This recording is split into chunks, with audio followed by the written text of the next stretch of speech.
easily falls into the artist on the rise category, and he is rising very quickly. He has now scored his second #1 with the song I am about to play for you, but he has also won himself ACM New Male Artist of the Year this past year in Las Vegas, and he's been out on tour with Dierks Bentley. He's crossing a lot of things off of his bucket list, but I'd say what he's about to tell us about is probably one of the coolest things to ever happen to him as an artist when he sat down to sing one of his favorite George Strait songs. I want to go that way down to country legend Randy Travis. Bogey Lake Road. Bogey Lake? Yeah, that's the way we usually go. So we don't have to go look at that barn. Yep, not this time. The one we did last time back in February.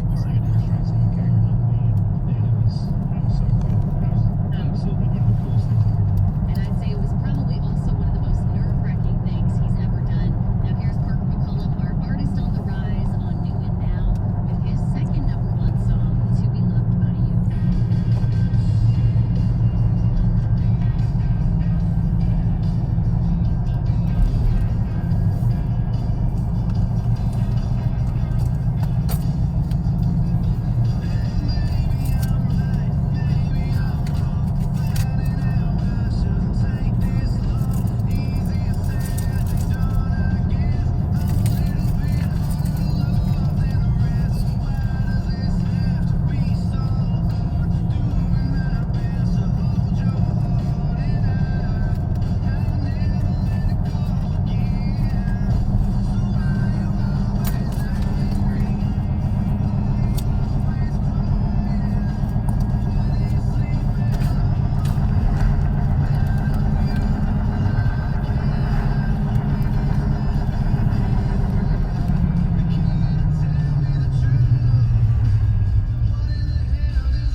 Twisted Tea is a smooth, refreshing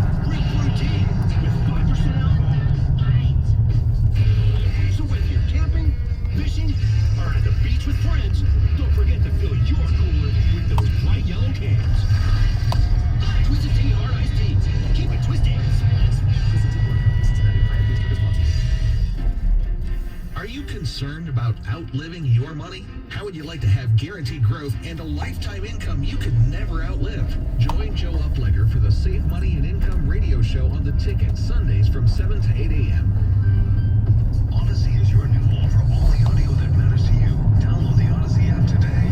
Powered by Gowling Auto Group. Experience the Gowling difference at Gowling.com. WXYT FM and WXYT HD1 Detroit. An Odyssey station. Jim Costa on 97.1 The Ticket.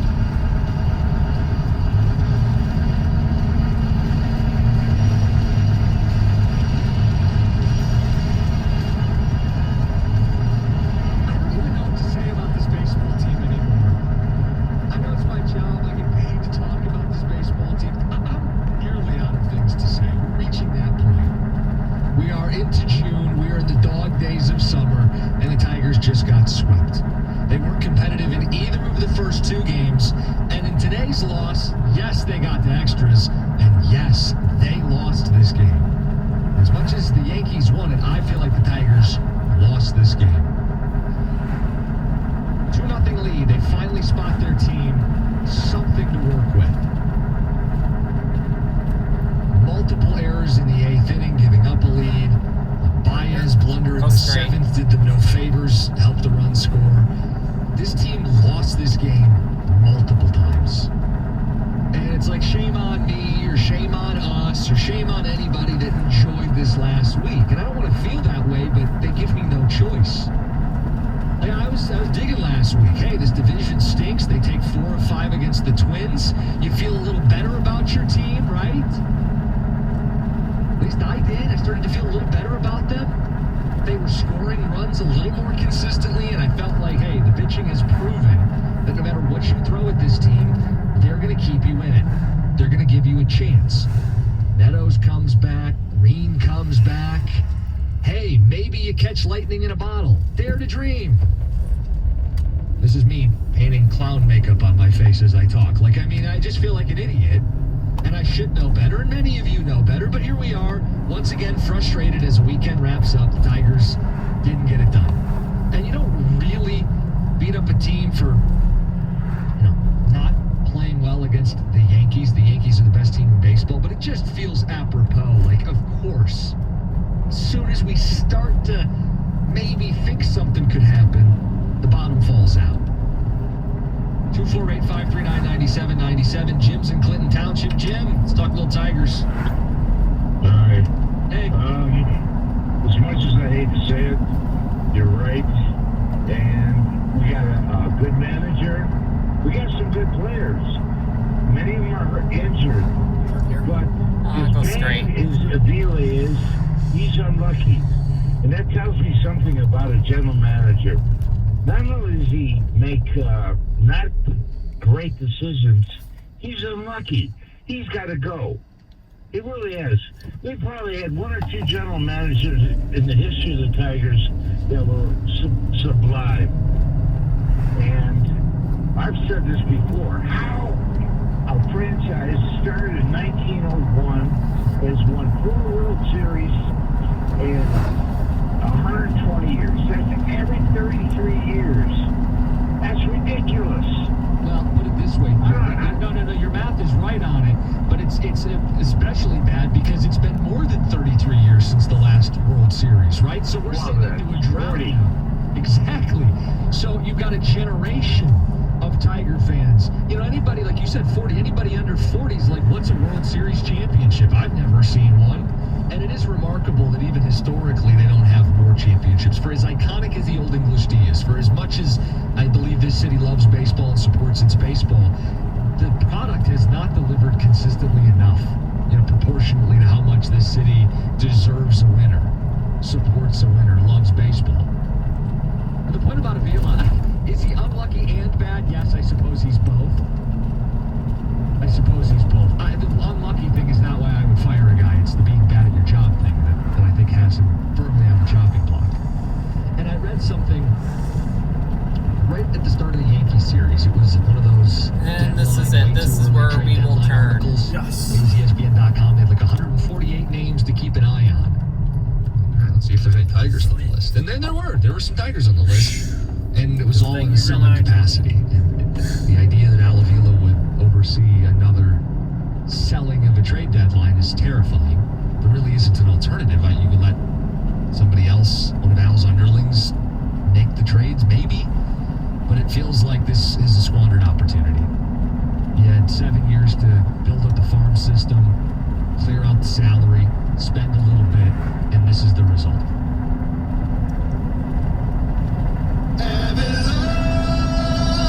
248-539-9797. Texter says that guy needs a drink. Yes, he does. We all could with this baseball team.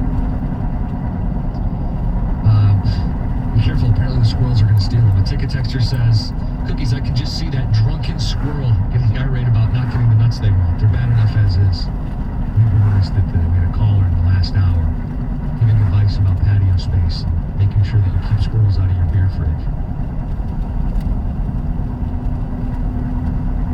Texter says, technically, Jim, it's still the spring, not the dog days of summer. Now, hold on.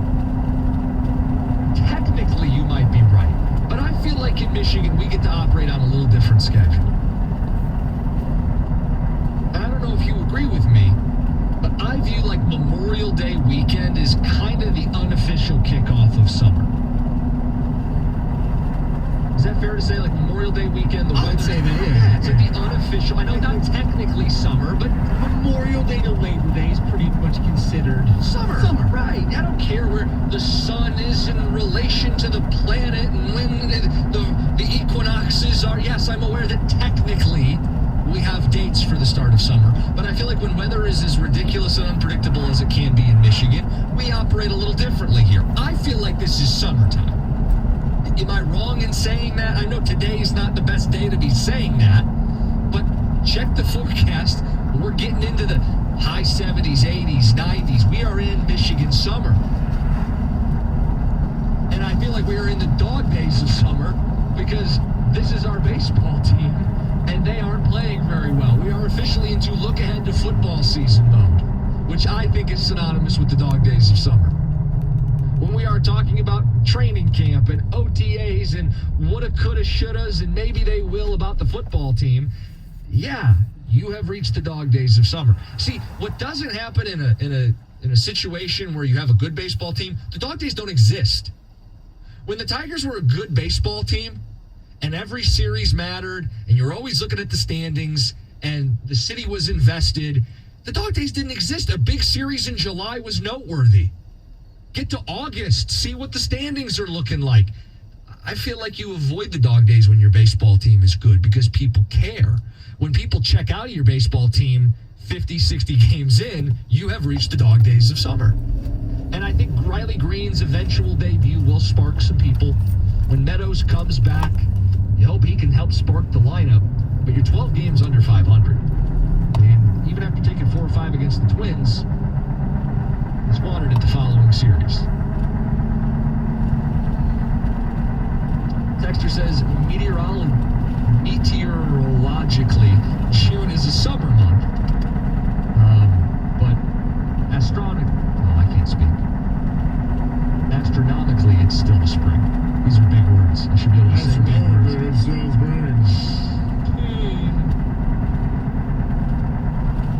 Whatever, nerd. Barb in Roseville. Barb, you can take this one because I was going to go in this direction, but the floor is yours. Let him have it. Yeah, but they strike out too much. The bias is a big disappointment. Preach. The pulpit's yours. Bias strikes out way too much. Yes. As long batting average is low. I have won something. Yeah, you don't want to have a batting average lighter than your weight. You don't want to be hitting, I think in the last 20 or so games, he's hitting 150. Yeah, that's not acceptable. No, it's not. And I think Billy is going to go. Yeah. I think he's going to go. Janabowski did good. I remember when he came in, the team was the worst in baseball the previous year. Yep. They brought in Pudge, Ordonez, Ian, and a bunch of other guys, and they turned it around in no time at all. But then their regulars were spending money.